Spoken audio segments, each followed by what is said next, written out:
Hey geeks and gamers, if you've been around my channel for a while, you've definitely probably noticed some patterns of things that I enjoy. Sega, Earth Defense Force, Suda 51. You know, there's a lot of things I enjoy. One of the things that I really enjoy is Pac-Man. I'm actually a huge Namco fan. I'm sure you've heard me talk about that before. But I haven't really done a lot of Namco content on this channel for some reason. Or Pac-Man content, to be exact. I used to, back when I did the old Turbo Gamers on Frickin' Frack, I used to do a lot of Namco and Pac-Man content. I was actually part of one of my first YouTube collabs was on a top 10 Pac-Man games list. It's an awful, well, you know what? It's not an awful video. The guy that I collabed with, he did a great job on his parts. My parts were very amateur. But if you want to see it, I will link that in the description below. Today we're looking at the Pac-Man collection for the Game Boy Advance.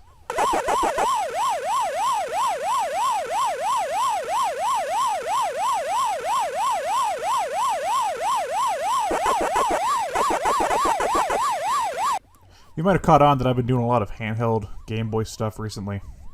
And I don't know if this is a trend that's ever going to stop for, at least for a while.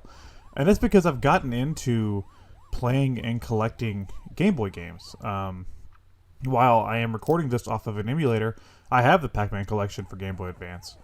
And you know what? I didn't have this collection as a kid. I had the Namco Museum on Game Boy Advance, which has other games. I think the Namco Museum has like Miss Pac-Man and Dig Dug and Galaga and Pole Position. I think those are the ones. But the Pac-Man collection here on Game Boy Advance has Pac-Man, Pacmania, Pac-Attack, and PacMan Arrangement. Some good titles, some good Pac-Man titles. So I'm going to go through one by one and talk about each of the games.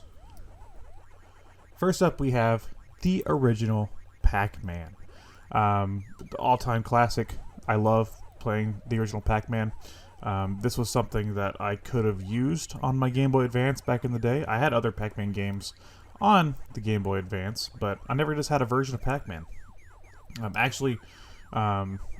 had a ton of different collections. I want to know, between Sonic 1 and Pac-Man, I want to know which one I've owned the more times, because they're probably pretty damn close. But in terms of handheld Pac-Man, I remember when I got the DS, I got Pack and Roll, and you could actually unlock Pac-Man in that one. So I actually spent a lot of time playing the original Pac-Man on that game on DS. So I probably would have synced a lot of time into playing Pac-Man here. One nice option is that you get to either zoom in and scroll the camera through the maze so you can see things more clearly, or do what I'm doing here and just play with the entire maze on screen. Since I was playing off my phone has a pretty decent sized screen, so playing the whole maze felt fine for me. It's a good conversion of Pac-Man. I don't notice anything off. I don't notice anything wrong with the ghost patterns or anything. It's just classic Pac-Man. Clear the screen, eat the dots, and there you go. Don't get captured by the ghosts or whatever the fuck they do to you. They kill you. You disintegrate. Pac-Man's a bona fide classic.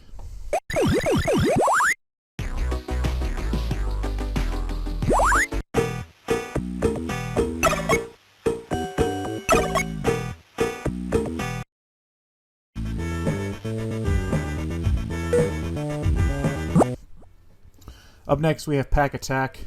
This is one that I'm iffy about being on here, but I get why it's here. Because Pac-Attack is a puzzle game, and puzzle games are infinitely replayable. In fact, I have the Game Boy version of Pac-Attack. But it's just, Pac-Attack's not a game that I can spend a long time with, like Tetris or Puyo Puyo or Dr. Mario. Pac-Attack is hard. It's a pretty simple premise. You're supposed to clear the lines like in Tetris, but you have ghosts in the way, and every once in a while they'll drop a Pac-Man, and you need Pac-Man to clear the ghost out for you. He'll only go in a certain direction once you drop him. The issue I always have is trying to tell which way Pac-Man's going to go once I drop him. That's always a tough thing for me to figure out at times. That's what makes this so difficult for me, is that, you know, I know what I need to do. It's just trying to figure out which way to drop them to do it can be tricky. But overall, I still think it's a fun puzzle game. So I get why it's here. If I had to replace it with another Pac-Man game, maybe Super Pac-Man. I really like that game. But there's already 3 maze games on here, so having one puzzle game to shake things up does feel right.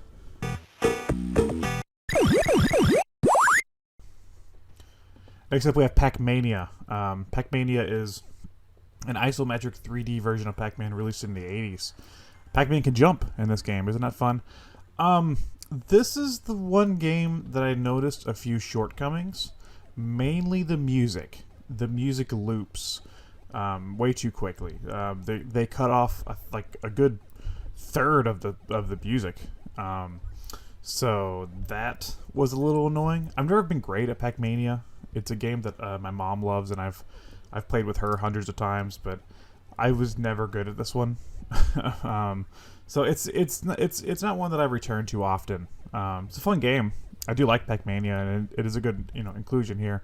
The only downside is if you're playing with sound and you've played the original version of Pacmania, it's gonna drive you nuts. While I was playing, my brain was waiting for certain sections of the song to kick in, and never did. That was annoying.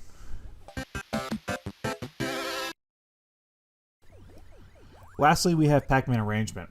This one's interesting because I've played this before. If you get not the 50th anniversary, but just the Namco Museum on like Xbox or PS2 or GameCube, it comes with different arrangements for some of the games, like Galaga, Dig Dug, and Pac-Man. And the version that I played was the Xbox original version, and on that version you get like a co-op Pac-Man experience with Pac-Man Arrangement. Obviously you can't do that. I'm not sure if link cable works with this one. You know, I'm playing emulator anyway, so it doesn't matter. But it did feel kind of weird. Honestly though, like, this is the reason to have this thing. If I had this cartridge whenever I was a kid, I could have sunk so much time into this version of Pac-Man Arrangement, because other than like the co-op feature being gone, the game's intact. Pac-Man Arrangement, if you don't know, is basically a level based Pac-Man maze game with varying mazes on each level and world. They give you different variations of ghosts. They give you different variations of power-ups.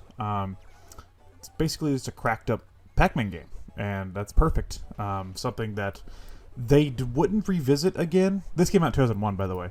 They wouldn't revisit this concept really until Pac-Man Championship and Championship 2, which I fucking love those games. But Pac-Man Arrangement is a good game to get your maze fix. This is one that I would like to see ported a lot more.